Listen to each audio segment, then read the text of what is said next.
این خانچه آهنین 7 سال می شود که برای دلبر و 5 فرزند نوبالغش یگانه سرپناه است. وی در فصل گرما مردی کاری می کند و از این حساب زندگیش را پیش می برد. اما سردی های زمستان امساله نه تنها به شرایط زیست بلکه سلامتی کودکان این عائله بی تاثیر نماند.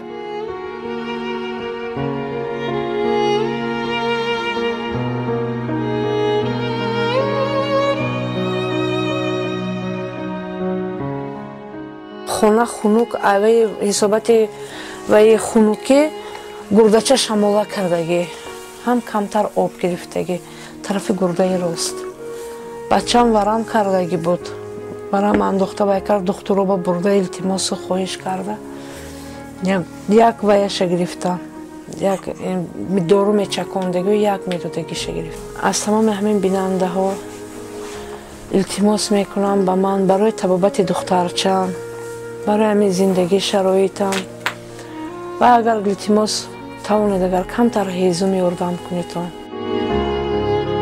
بینندگانی عزیز، رفاعت 9 ماهه و اهل عائله‌اش به دستگیری ما و شما احتیاج دارد.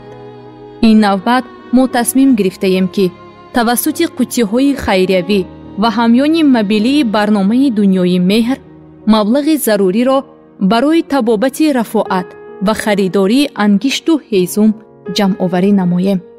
عمل خیر و ثواب ما و شما باعث دستگیری این عائله خواهد بود.